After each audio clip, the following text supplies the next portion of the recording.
Salve, salve a todos, graça e paz, tudo bem? Eu sou o Wellington Santos e eu estou aqui novamente com mais um capítulo, mais uma aula, na verdade com mais um versículo, né, do nosso estudo aqui, nosso estudo bíblico. E em nome de Jesus, né, gente? Glória a Deus. Temos vivido tempos incríveis onde a nossa vontade de ensinar e aprender, né, com a palavra de Deus é sempre grande e hoje, mais do que nunca, eu peço para que você, nesse momento, faça o que já apareceu aí para você hoje, né? Se inscreve no canal, deixe seu like, ative o sininho das notificações e compartilhe esse vídeo para quantas pessoas você puder. E deixa eu falar uma coisa para você. Qual a intenção minha de estar fazendo esses vídeos aqui para você de segunda a sexta? É o fato de reconhecer que a igreja precisa, né, conhecer das escrituras sagradas e que eu quero ser um canal de Deus na tua vida para te abençoar. Amém? Nós estamos vivendo dias tão difíceis, né? Dias que antecede tanta coisa, manifestação do anticristo, governo único, moeda única, guerras aí, acabamos de ver o que estava acontecendo com a Turquia, né? Uma coisa muito terrível, um terremoto numa escala acima de 7,5, era coisa que acabou trazendo muitas mortes, foi sentida lá em Israel. Então, meus amigos, o mundo de fato, né? Ele tá virando a chave. E está chegando o dia em que nós vamos ver o Messias, que nós estaremos com ele, né? E o mais importante disso tudo é que a gente saiba o que está acontecendo, quais são os movimentos, o que está movendo tudo isso, porque eu não quero ser pego de surpresa e é por isso que eu estou aqui. Eu estou fazendo o meu papel de trazer a palavra de Deus ao teu coração para que você estude, medite, né? E acompanhe aquilo que nós estamos vendo de sinais acontecendo nesses últimos dias. Bom, nós falamos aqui, né, a respeito do versículo, até o versículo 5, né, 1 Tessalonicenses capítulo 1, né, e falamos do versículo 4 e 5 na última aula, e eu peço para que você que ainda não assistiu às últimas aulas, acompanhe. Gente, é totalmente gratuito, tá? É de graça, então assim, é um conhecimento que você vai ter. Que você vai produzir, reproduzir isso pro resto da sua vida e vale a pena, tá? Vale a pena todo o conteúdo que eu tô trazendo aqui para vocês, porque faz diferença na nossa vida. Eu quero que o poder de Deus se manifeste em nós através da sua palavra. Amém? Então, por favor, pegue a tua Bíblia, a tua agenda, o teu caderno, para que a gente então comece, deixa eu acertar aqui, para a gente então começar a estudar a palavra de Deus. Então, vamos lá. Falando sobre o versículo 6 e 7 de 1 Tessalonicenses, no capítulo 1, diz assim: de fato, vocês se tornaram nossos imitadores e do Senhor. Apesar de muito sofrimento, receberam a palavra com alegria que vem do Espírito Santo. E assim, tornaram-se modelo para todos os crentes que estão na Macedônia e na Acácia. Tá? Então vamos lá de novo. De fato, vocês se tornaram nossos imitadores e do Senhor. Apesar de muito sofrimento, receberam a palavra com alegria que vem do Espírito Santo. E assim, tornaram-se modelo para todos os crentes que estão na Macedônia e na Acaia. 1 Tessalonicenses, capítulos 1, versículos 6 e 7 são os versículos que nós vamos estudar aqui hoje. Amém, gente? Glória a Deus. Quero convidar você nesse momento a fechar os seus olhos para a gente fazer uma oração bem rápida aqui e colocar todo esse nosso estudo na presença de Deus. Pai querido, eu quero colocar diante do Senhor, nesse momento, a nossa vida, a vida daqueles que estão me acompanhando aqui nesse momento. Abra o entendimento, abra a mente de cada um dos teus filhos e que possamos, ó Deus, ver a tua glória através da tua santa palavra. Assim eu oro e te agradeço desde já, em nome de Jesus. Amém. Então vamos lá. Vamos destacar 4 fatos importantes aqui desse texto que nós acabamos de ler, tá? Em primeiro lugar, a igreja imitou o modelo certo. Tá? Deixa eu deixar aqui em pé. Deixa eu ver se eu consigo. A igreja, ela imitou o modelo certo, né? A igreja de Tessalônica imitou os missionários e o Senhor Jesus. Wellington, onde é que está isso? Vamos acompanhar comigo lá em 1 Coríntios, capítulo 11, versículo 1, que diz assim: tornem-se meus imitadores como sou de Cristo. Essa é uma palavra muito conhecida, né? Um texto muito conhecido. Então, nós vimos aqui que aquela igreja, ela imitava os missionários, ela imitava os seus líderes, ela imitava os seus pastores, tá bom? Então, Wellington, é errado a gente falar assim, eu chegar para os meus líderes ou para os meus liderados e dizer, sejam meus imitadores como eu sou de Cristo? Não, você tem que ter, né? Obviamente, você tem que ter a tua vida aí baseada, moldada na palavra e ser de fato uma referência para essas pessoas. O que acontece é que muitos pedem para que vocês sejam imitadores, que você é meu filho, você tem que fazer isso, senão você está em maldição, senão você vai joga um monte de coisa na vida das pessoas, um monte de peso que essas mesmas não conseguem carregar. Então, o fato de uma pessoa chegar, de um líder falar, sejam meus imitadores como eu sou de Cristo, isso demonstra que essa pessoa de fato se parece com Jesus. Então, se um líder chegar para você e diz que para você ser imitador dela e ela não se parece nada com aquilo que você lê na Bíblia a respeito de Jesus, então não imite essa pessoa, fuja dela, porque ela vai se transformar numa pedra de tropeço na sua vida. Amém? Tá tudo certo aqui? Então eu não estou falando nada que não esteja de acordo com a palavra. Estou falando aquilo que a palavra me diz. Amém? Então, sejam meus imitadores como eu sou de Cristo. Então, como é que Cristo andou? Como que Cristo fez? Como que Cristo agiu?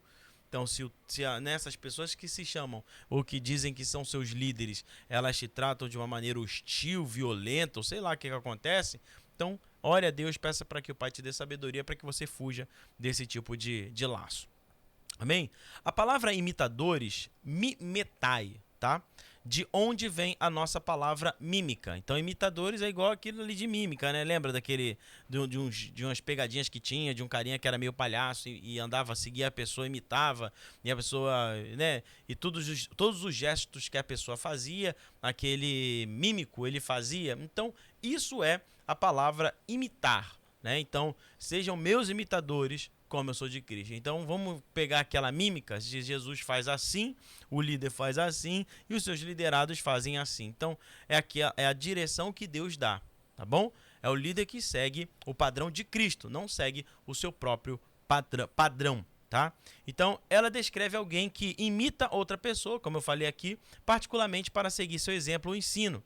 A igreja de Tessalônica, ela recebeu não apenas as boas novas do Evangelho, mas também uma nova vida em Cristo.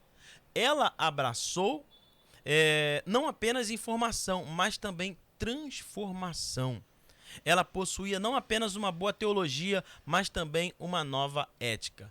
Então a gente vive muitas vezes na questão de... a gente se encontra meio que nessa encruzilhada muitas vezes dentro de uma igreja, né? Ou dentro de uma casa. É aquela questão, né? O Senhor nos fez reinos e sacerdotes. Então existem aquelas igrejas ou aquela família, ou aqueles líderes que são só rei, só quer mandar. Então ele só manda e tem que fazer do jeito que ele quer. Só que existe um desequilíbrio, porque você não pode só mandar, você precisa também entender a importância do sacerdócio, né? Daquele que busca Deus, busca a direção do Pai, que vai direcionar a sua liderança, que vai direcionar os seus liderados, os seus filhos na fé, da maneira certa, da maneira como Deus está indicando. Não é? Então, o que a gente viu aqui em Tessalônica não era só uma igreja que era boa na teologia. Né? Eu dei o exemplo aqui de reino e sacerdote, só para você entender que o desequilíbrio, e a gente vai falar muito sobre isso, o desequilíbrio, ele, obviamente, você sabe, né? O cara tá andando em cima da corda e ele tá lá com aquela parada assim, de repente, se um lado fica maior, um passarinho pousa naquela madeira, ele vai ter um lado mais pesado e, obviamente, o que vai acontecer? Ele vai cair. Seja para a direita, seja para a esquerda, o tombo vai ser muito grande. Então, a igreja ela não pode estar em desarmonia, ela não pode estar desequilibrada. Ela precisa ter uma boa teologia, mas ela precisa também ter uma boa ética. O que é uma boa ética? Uma igreja que revela para as pessoas o caráter de Cristo. É uma igreja que revela para as pessoas aquilo que Deus a chamou para ser. Então não é só uma igreja que sabe de Bíblia. Existe muita gente que sabe muito de Bíblia, mas de ética cristã, de moral cristã, de valores cristãos, sabe nada. Né? Não, é um ótimo pregador, é um ótimo influenciador, mas dentro de casa não é um bom exemplo. Então, o que os seus filhos veem, o que os seus filhos veem ou o que os seus filhos deixam de ver, faz toda a diferença. Tá? Então, a igreja em Tessalônica ela precisava ser uma igreja bíblica e uma igreja ética. Amém? A igreja precisa andar nessas duas asas, né? Da ética, da moral, do caráter de Cristo e também da teologia. Não adianta também ser só tenho ética, eu só faço as coisas certas, né? E não sabe por que faz as coisas certas, porque não tem a teologia, não tem o ensino, não tem a literatura, né? A literatura que faz toda a diferença na vida do cristão. Então você que é crente, que está me acompanhando aqui, você precisa saber do seguinte: não é só ter caráter. Porque às vezes você fala, não, tem que ter caráter. Não, não é só ter caráter. Você precisa ter uma boa teologia. E é por isso que eu estou aqui trazendo para você esse conteúdo. 1 Tessalonicenses, para que você entenda de uma vez por todas que uma boa teologia faz muita diferença na nossa vida. Mas não só a boa teologia, assim também o caráter que vai expor para as pessoas aquilo que nós somos. Então a primeira coisa é que a igreja imitou o modelo certo. E a segunda? A segunda é que a igreja recebeu a mensagem certa. Amém? A igreja de Tessalônica recebeu a palavra, mesmo sobre um forte clima de hostilidade e perseguição. Preste atenção aqui, a igreja nasceu saudável porque a sua fé foi estribada numa base certa. A semente cresceu e frutificou porque nasceu de um solo fértil.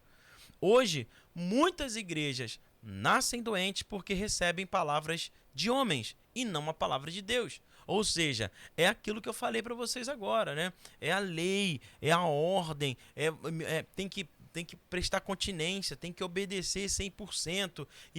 Mas quem está embaixo precisa ver que, além do reino, tem que ter um sacerdócio. Tem que entender que, cara, beleza, mas eu bato continência, mas isso não é uma questão bíblica, não é? Existem aí congregações, e infelizmente isso acontece, onde um casal ele só pode ter um relacionamento sexual se comunicar ao pastor.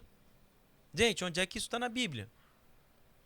Isso é uma verdade, por mais que você não acredite nisso, Wellington, eu sei, eu estou falando porque eu sei, eu não estou mentindo. E se você fizer uma pesquisa, você vai achar de igrejas que, olha, posso hoje namorar com a minha esposa? Que isso? Então, onde é que essa liberação ou não está dentro da palavra? Um líder, uma pessoa que se sujeita a isso, ela não está obedecendo a Cristo, ela está obedecendo a homens, a uma doutrina humana, que é uma regra que foi criada que não está na palavra. Se essa pessoa, se esse homem ou se essa mulher parasse para ler a Bíblia, iria obviamente questionar: que é isso? Essa sua... Eu tenho que chegar para você e dizer se eu posso namorar com a minha esposa hoje ou não? Onde é que está na Bíblia? Mostra para mim onde é que está na Bíblia. Obviamente essa pessoa não vai mostrar, não vai trazer à luz essa situação, e muito provável de você ser perseguido. Mas é melhor você ser perseguido fazendo a vontade de Deus do que, né, ficar ali ganhando like, ganhando seguidores, ganhando amigos, fazendo amizade, vivendo da maneira errada. Então, muitos ali, né, receberam, muitos hoje recebem palavras de homens e não palavras de Deus. Então, precisa ter uma igreja bíblica. Uma igreja forte é uma igreja bíblica. Amém? É uma igreja bíblica onde os seus líderes copiam aquele que veio à terra como um homem, veio em carne, viveu entre nós, morreu na cruz, ao terceiro dia ressuscitou. Ele precisa ser isso, a igreja precisa ser isso, tá? Obviamente a igreja tem gente que falha, tem gente, tem. Isso, então eu não vou mais frequentar igreja nenhuma porque só tem gente sem vergonha, só tem gente que, sei lá, toda igreja que eu vou tem sempre alguém que vacila. Pô, gente, pelo amor de Deus, você não pode ser infantil. Eu vou deixar de congregar porque tem muita gente chata na igreja. Pô, você tem que pensar primeiro o seguinte: você é uma pessoa suportável? Entende o que eu estou falando? Então, assim, essa é uma outra questão, não vou abordar aqui. Essa é uma outra questão que a gente em breve vai falar. Mas o que eu quero trazer para vocês aqui é que a igreja da qual nós escolhemos frequentar é uma igreja que tem que ser uma igreja bíblica, tá bom? Uma igreja bíblica onde os líderes, eles comunicam às pessoas o caráter transformador de Cristo. Amém? Então, vamos continuar aqui. Então, são alimentadas com... aqui, né, no caso, está dizendo que são alimentadas com farelos de doutrinas humanas e não com o trigo da verdade divina. É o que eu falei. É a questão lá poxa, eu posso namorar, eu posso ter um encontro com a minha esposa, eu posso ir Gente, eu posso ir num restaurante com a minha esposa, pelo amor de Deus, né? Que nível de evangelho é esse que a gente vive? Que nível de igreja é essa? Onde coloca um mais jugo sobre as pessoas, onde eu tenho a certeza de que o líder que faz isso com as ovelhas, o líder que faz isso com os filhos na fé, ele não suporta esse peso que ele coloca sobre elas. Ponto. Não consegue. Tem referência bíblica? Várias. Jesus falando sobre os fariseus, sobre os saduceus, que eles não conseguem suportar o peso que eles mesmos colocam sobre as pessoas. Então, fique bem claro aqui para você, né? Se você talvez participa de uma igreja dessa aí e esteja vindo a luz no teu coração, fala com Deus, conversa com o teu líder, chega para ele e fala: pô, irmão, na Bíblia não tem isso, me explica por que você chegou nessa...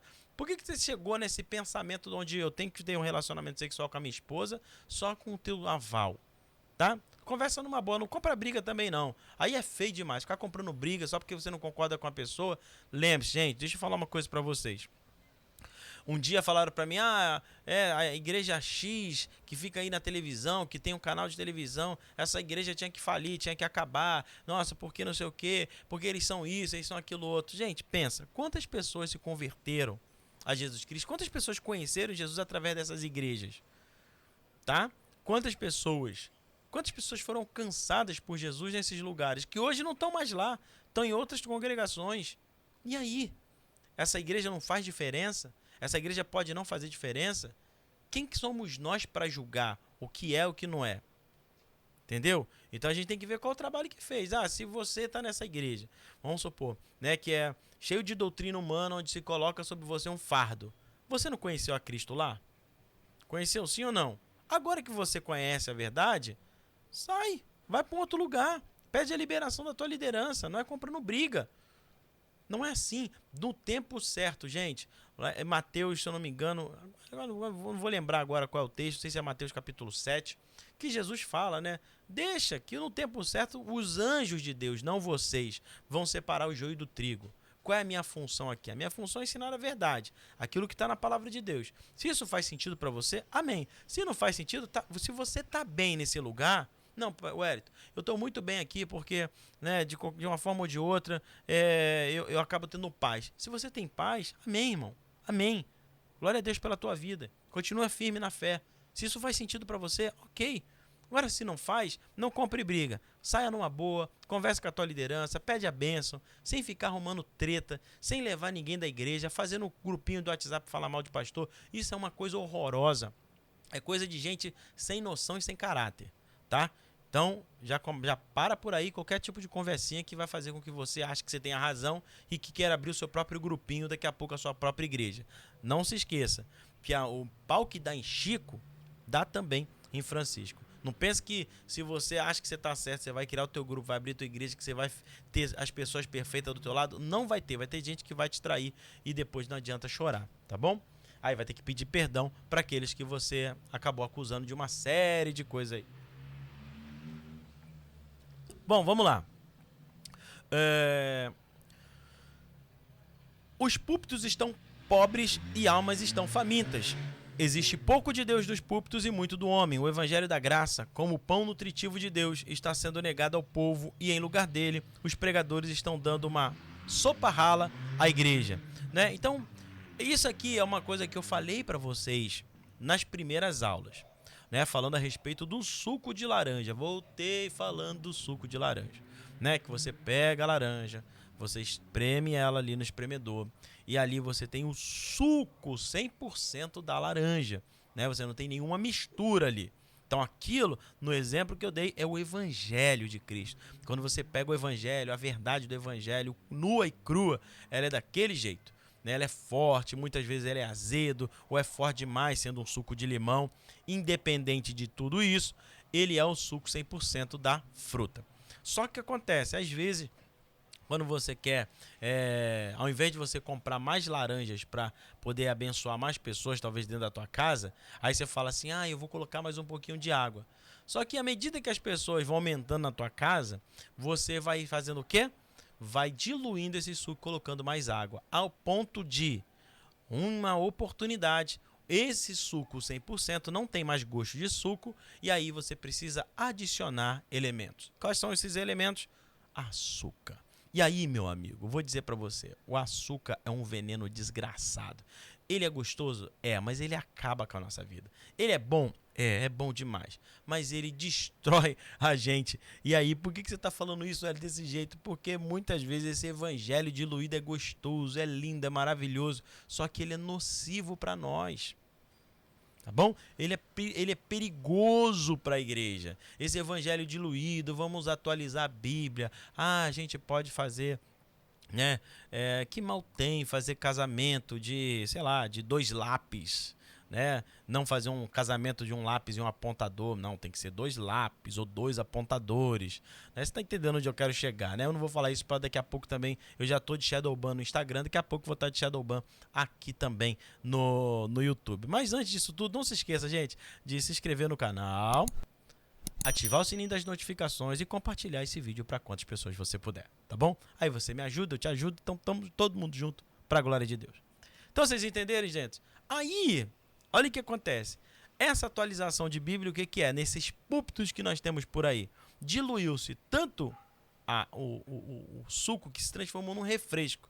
E aí tem outros lugares que criam uma artimanha. Como não tem nada de suco da laranja, não conseguem ter, porque não buscaram pelo menos o mínimo da palavra, eles vão então para uma situação que é mais complicada ainda, que eles compram o quisuco, meu amigo. Aí você acha que aquele quisuco é da laranja, mas ele não é. Aquilo ali é um aglomerado de veneno que você vai comer aqui, vai tomar aquilo ali e vai falar, nossa, eu tô tomando um refresco de laranja. Você acha que tá tomando refresco de laranja, mas você tá colocando açúcar dentro de você. Apesar do tangue ser gostoso ou do quisuco ser maravilhoso, não são benéficos para nossa saúde. E aí, mais uma vez eu digo para vocês, é muito parecido com o evangelho que muitos estão querendo induzir as pessoas a seguirem. É esse evangelho do quisuco e o evangelho do refresco, tá bom? Então vamos lá, gente. Então a primeira coisa que nós vimos é que aquela igreja imitou o modelo certo, depois ela recebeu a mensagem certa e o terceiro aqui, a igreja teve a reação certa, tá? Então a igreja de Tessalônica, eu estou falando do versículo 6, tá? A igreja de Tessalônica, ela recebeu a palavra em meio a muita tribulação, mas com a alegria do Espírito Santo. A igreja de Tessalônica não ficou escandalizada, nem decepcionada com Deus por causa das tribulações. Ela não perdeu a alegria devido às perseguições. Atualmente, há muitos obreiros fraudulentos que pregam um falso evangelho, prometendo às pessoas um evangelho sem cruz, sem dor, sem renúncia, sem sofrimento. Agora preste atenção nisso que eu quero dizer para você. O poder do evangelho está não apenas em nos livrar das tribulações, mas nos dar poder para enfrentá-las vitoriosamente. Bom, meus queridos, então a igreja ela teve uma reação certa mediante o quê?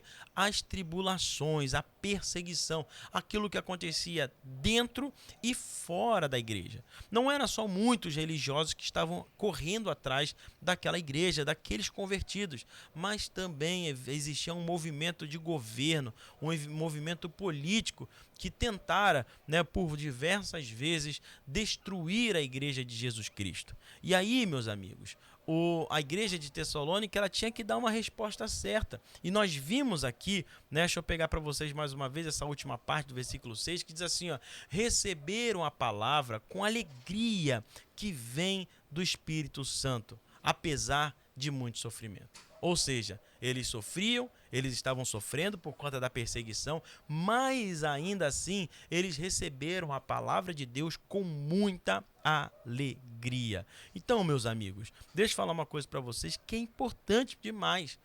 É entender que nós estamos vivendo num período e um cenário que pode, de fato, apontar para nós uma perseguição.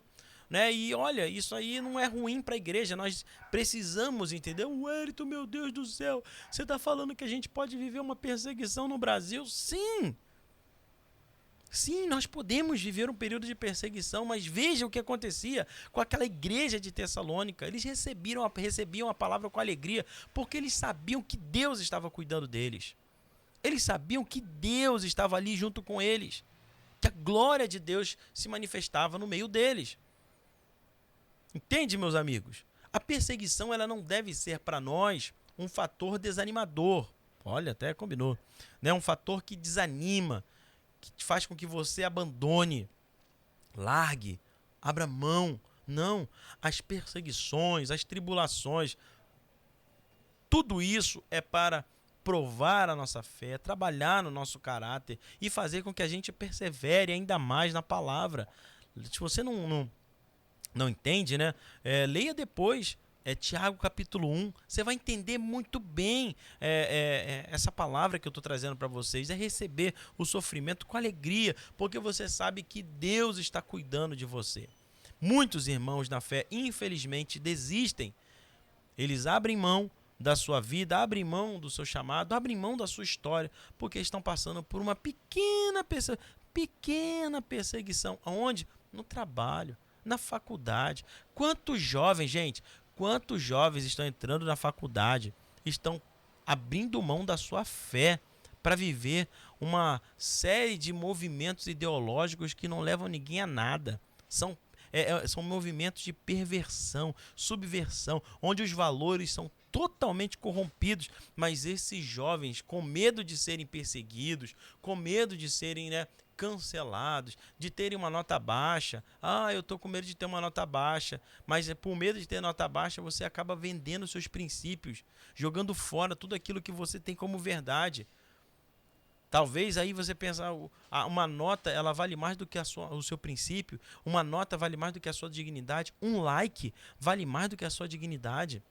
Um like, os seguidores valem mais do que os seus princípios. Olha a quantidade de gente que está aí, que se vendeu.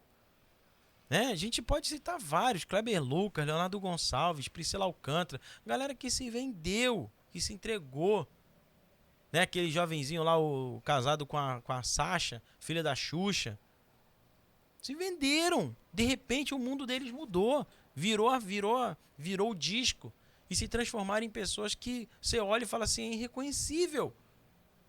E obviamente eu não estou falando de pessoas que eu não gosto, são pessoas que eu gostava. Até pouco tempo atrás eu escutava os CDs do Kleber Lucas, velho. Eu não consigo mais ouvir, eu falo, cara, é inacreditável.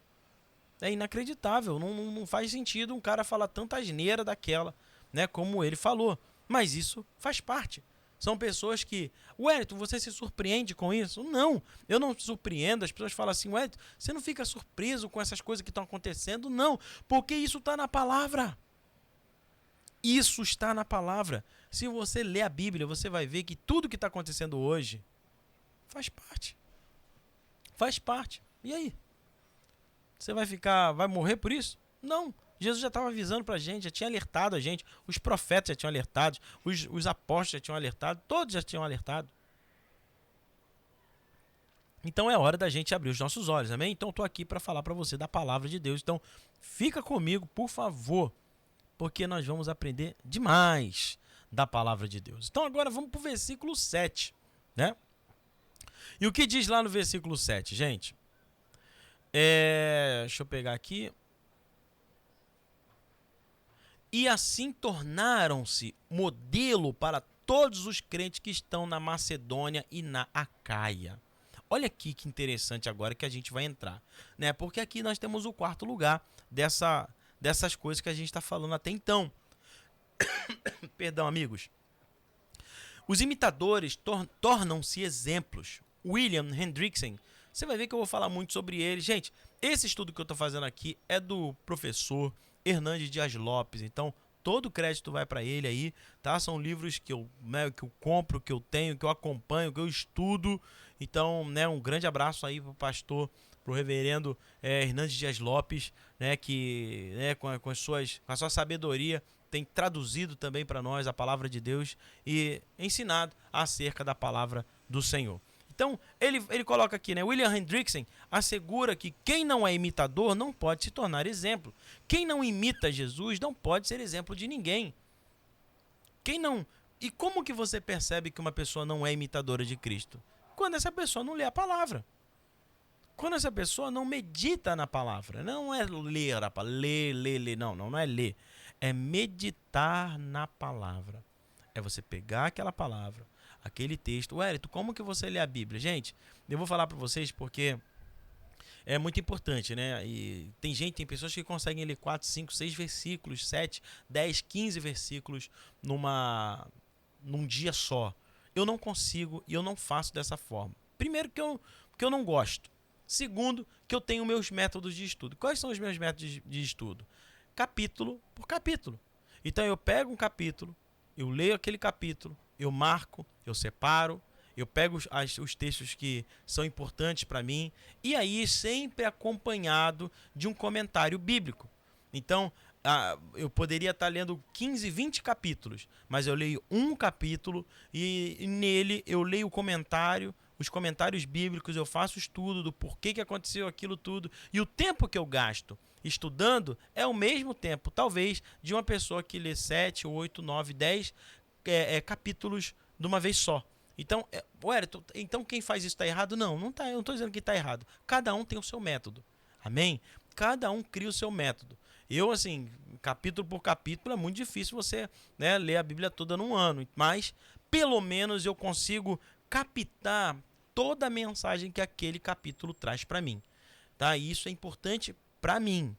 Tá bom? Isso é importante para mim. Isso aqui faz sentido para mim. Se você quer aprender desse jeito, você fala comigo depois no final, né? Eu mando uma mensagem para mim ou me chama no WhatsApp, que eu mostro para você como que é esse estudo.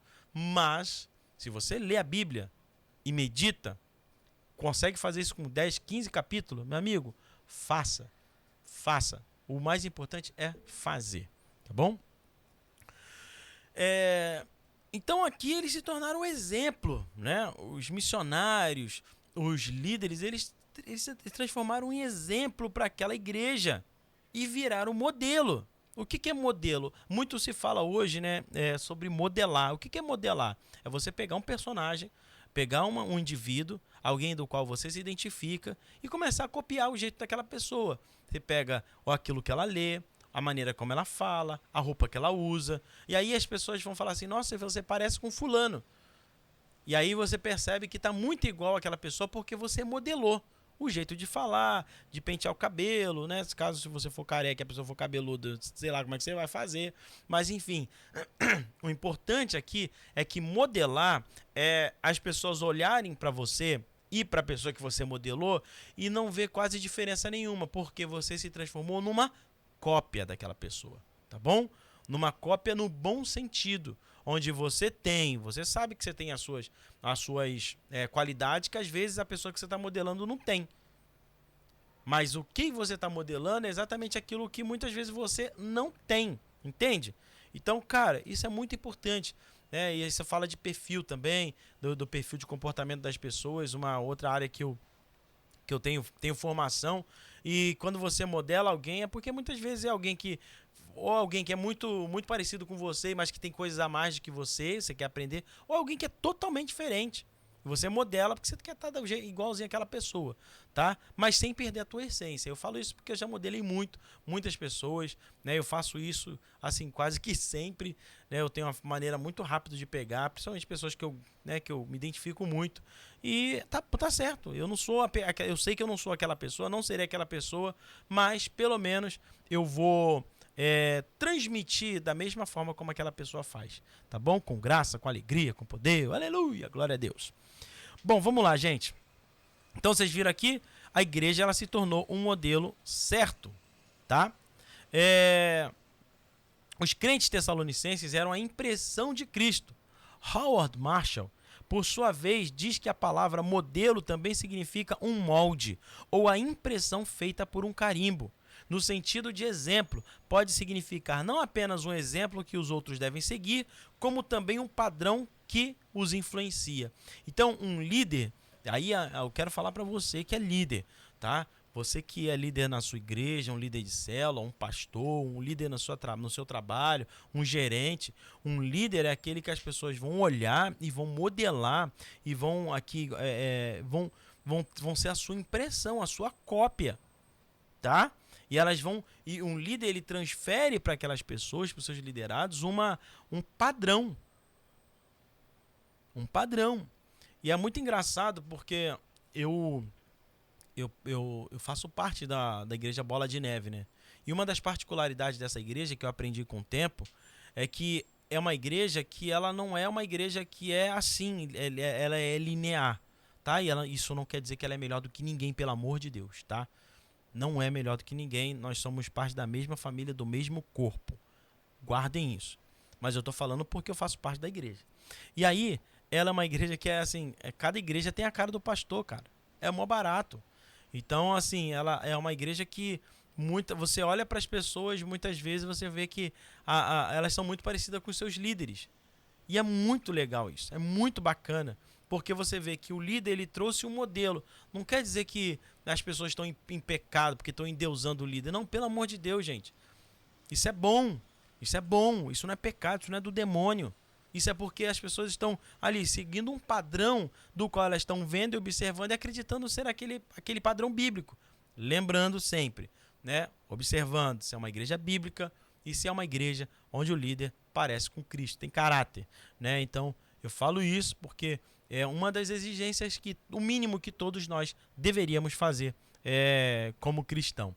Tá bom? Então, talvez a sua igreja também seja assim, né? Deve ter um monte de congregações e cada uma tem uma particularidade, né? Uma igreja o pastor é assim, uma igreja o pastor é amorzão, outra igreja o pastor é um paizão, outra igreja parece com um quartelzinho general, a outra igreja é adoração, outra igreja é bíblica. É muito bacana ver isso acontecer, tá? E quando isso é pro bem, né? Direcionado à palavra, cara, é incrível. Tá bom? Mas eu já tive a oportunidade de ver muitos lugares onde, né, ano passado eu rodei muitos lugares, muitas cidades, muitas congregações, das mais diferentes, e eu pude ver como que essa questão aqui, quando ela não tem uma identificação, quando as pessoas não têm uma identificação com a liderança, isso é muito nocivo, é muito ruim e, né, e muitas vezes é por causa até mesmo do próprio líder. Tá? Então vamos lá, gente. A igreja em Tessalônica aprendeu e depois passou a ensinar. Ela se tornou fonte de inspiração para os crentes da sua província, a Macedônia, no norte da Grécia, e também para os crentes da província de Acaia, no sul da Grécia. A igreja de Tessalônica inspirou pessoas da sua região e de lugares mais distantes. Tornou-se um luzeiro perto, também uma luz para os povos mais distantes. Ou seja, meus amigos, eu quero encerrar essa nossa aula de hoje, né, dos versículos 6 e 7, dizendo para vocês que aquela igreja que passou por todo o desafio dela. Quais foram os desafios? Vamos recapitular aqui. Né? Ela é uma igreja que imitou o modelo certo, porque, né, ela tinha bons líderes. Ela é uma igreja que recebeu a mensagem certa. Qual era a mensagem certa, gente? Que o mundo vai ser só maravilhas, não. Que no mundo passaríamos por aflições, mas deveríamos ter bom ânimo, porque Jesus venceu o mundo e nós também podemos vencer. Não estou dizendo que foi falado isso, tá? Mas é uma igreja que nós vimos aqui que ela deu uma resposta muito positiva quanto ao período de perseguição do qual ela enfrentara. E aí depois, né, ela é uma igreja que teve a reação certa diante das dificuldades. Então ela reagiu de maneira positiva, ficando firme mediante as tempestades. Por fim, né, era uma igreja que se tornou o modelo certo. Então, meus amigos, é uma igreja que passou por todas as fases, né, uma fase de nascimento, de crescimento, de amadurecimento, de respostas, né, e muitas vezes respostas que deveriam ser eram respostas cruciais, e quando essa igreja consegue trazer essa resposta, ela se transforma então num modelo para as demais igrejas. Tá certo? Então, uma igreja hoje, uma igreja saudável, né? E obviamente eu não estou aqui para dizer quem é melhor do que ninguém. Eu não estou fazendo isso aqui, tá bom? Mas uma igreja saudável é uma igreja que tem uma boa teologia, tá? E também ela consegue, como nós vimos aqui, é uma igreja que, oh meu Deus, é uma igreja que tem ética, é uma igreja que tem moral, é uma igreja que tem o caráter de Cristo. Então não é só a teologia. Ela precisa ter a teologia e o caráter de Cristo. Não é só o caráter de Cristo. Ela precisa ter o caráter de Cristo. Aliás, ela precisa ter uma boa ética, Não é só ter uma boa ética, né? Porque só vai ter caráter de Cristo se você ler a palavra. Não é uma igreja que só tem uma boa ética, bons valores, que ajuda, que faz isso. Não. É uma igreja que tem na sua base a teologia. Amém? É uma igreja que consegue caminhar da maneira certa, que sabe que vai enfrentar dificuldades, que sabe que vai enfrentar por provações e muitas situações conflitantes, mas é uma igreja que permanece. E uma igreja que permanece diante de tais situações é uma igreja que se transforma em uma igreja relevante para a sua cidade, para o seu bairro e para os lugares mais distantes. Tá certo, gente? E aí, essa palavra, essa aula de hoje fez sentido para você? Se sim, não se esquece, por favor, de se inscrever no canal, de ativar o sininho das notificações e compartilhar esse vídeo para quantas pessoas você puder, tá certo, gente? Você precisa fazer isso, tá? Por que eu vou fazer isso? Só porque você tá com a camisa do Fluminense? Não, calma. Eu vou botar camisas de outros times aqui também, tá bom? Mas eu estou falando isso porque eu amo a sua vida e eu quero muito que você aprenda muito da palavra de Deus, tá certo, gente? Então, um grande abraço para você. Não se esquece, tá? Nós temos também... Aliás, eu tenho também o canal lá no Instagram, LiberMediaBR, @LiberMediaBR, tá bom? E o Wellington CS Oficial. Então, ambos ali eu acho que estão Shadowban, então você vai botar para seguir, vai avisar que você não pode. Tem certeza que você quer seguir esse cara? Então, segue lá, tá bom? Dá essa moral pra gente continuar fazendo o trabalho que é anunciar o Evangelho de Deus. Que Deus abençoe sua vida. Um grande abraço. E até amanhã.